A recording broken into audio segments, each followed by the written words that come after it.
Hello and welcome back to my channel.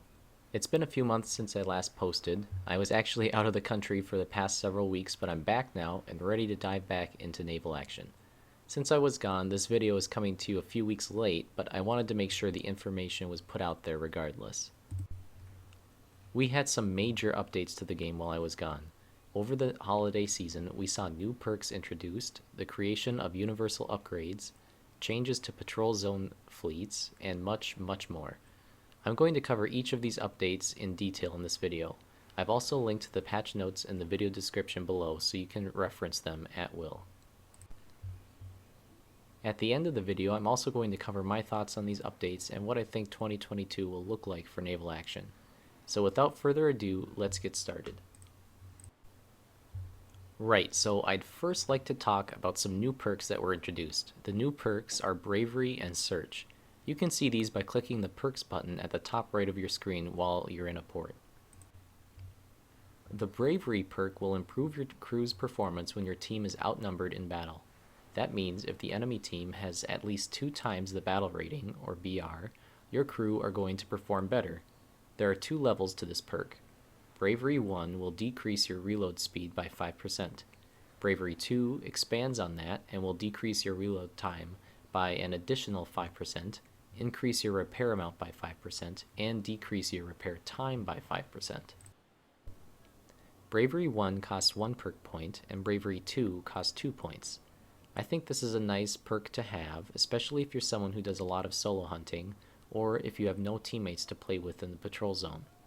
Now, depending on the situation, you need to decide for yourself if you want to spend a total of 3 points on this stuff. Having Bravery 1 and 2 can be taxing on your point allotment if you have other PvP perks you want to use with them. The second new perk is Search. This will allow you to loot 1 more upgrade from enemy player ships when they sink. Normally, you can only loot 1 upgrade, so this will increase the total lootable items to 2. The only time I could see someone using this is when your friend is trying to get upgrades off an old ship and you agree to sink them in the open world in order to get one of the equipped upgrades back. I know people do this when they have ships they don't use anymore, but the mods could still be useful, so being able to collect 2 of the upgrades instead of just 1 would benefit those people. Moving on, we saw a massive change in ship upgrades themselves over the past month. The devs announced universal upgrades are now a thing. Essentially, certain upgrades will now be able to be stacked with others of the same type, creating some really interesting ship improvements and changing several meta builds overnight. For example, a typical general use PvP ship used to have 1 thickness upgrade, 1 repair upgrade, and 1 gunnery upgrade. Or you could swap out the gunnery and move for a different type of thickness or hull HP. Now, you can stack a ship's upgrades. I built this ship for RVR. It was the one I used in the Guria port battle. I was able to put a total of 3 thickness upgrades on this, where before I could only put 2, and I put a repair mod on as well. This is a little different because it's a 4-slot ship, so it works, but you get the picture. Being able to take a seasoned second rate and bring the thickness up to 152 was very nice. Now, I'll be the first to admit I've only recently returned and I'm still experimenting with this universal upgrade stuff.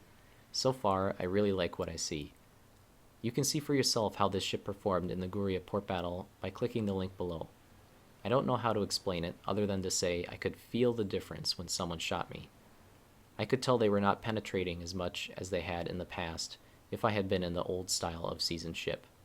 It wasn't a massive change, but it was just enough to notice.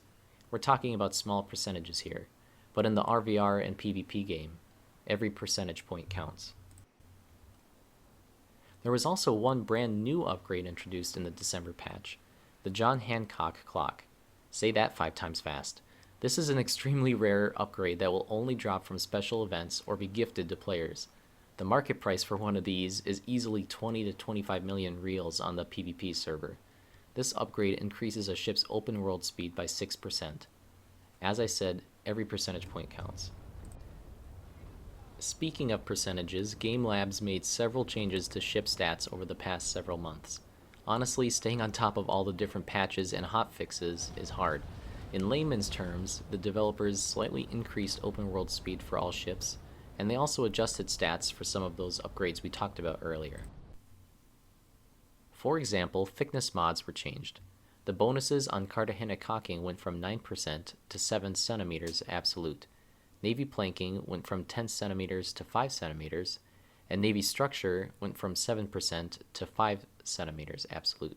So yes, you can now stack 3 thickness mods, but the stats on those mods changed. They were lowered.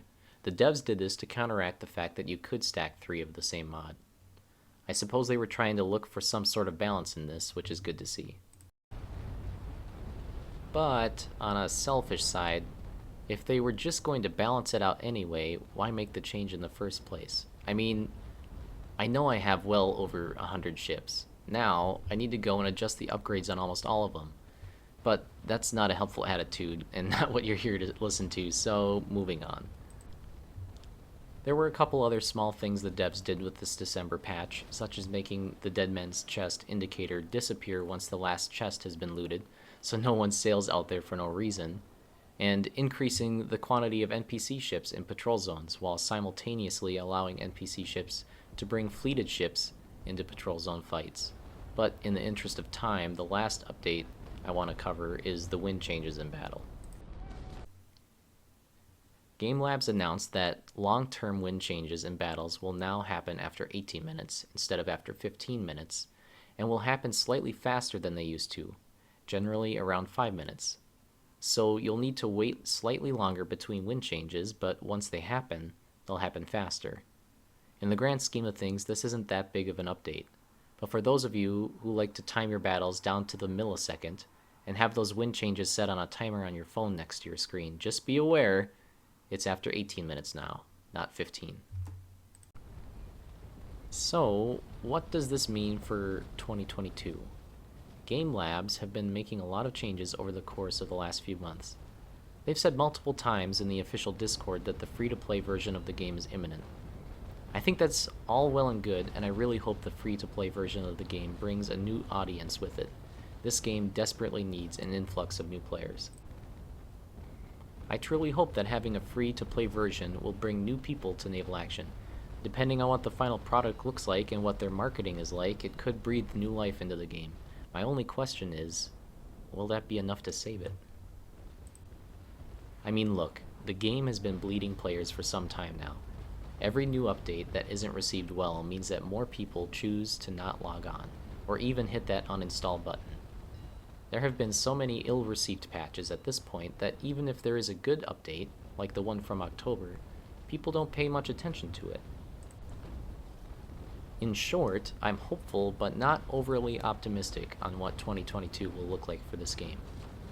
The free-to-play version will bring with it new players and new challenges, but I'm not sure if it will be enough to help keep the game alive after it has lost such a critical amount of players. It would take a massive marketing campaign, along with refining a lot of these mechanics that people have issues with, in order to bring this game back. Realistically, I think 2022 will be more of the same as this past year. Some good updates here and there, but overall, I think I'll be staring at a dying niche game that is still enjoyed by some, but not enjoyed by many. That's all I have for you today. Thank you so much for watching. Don't forget to hit those like and subscribe buttons, and I hope you have a great day.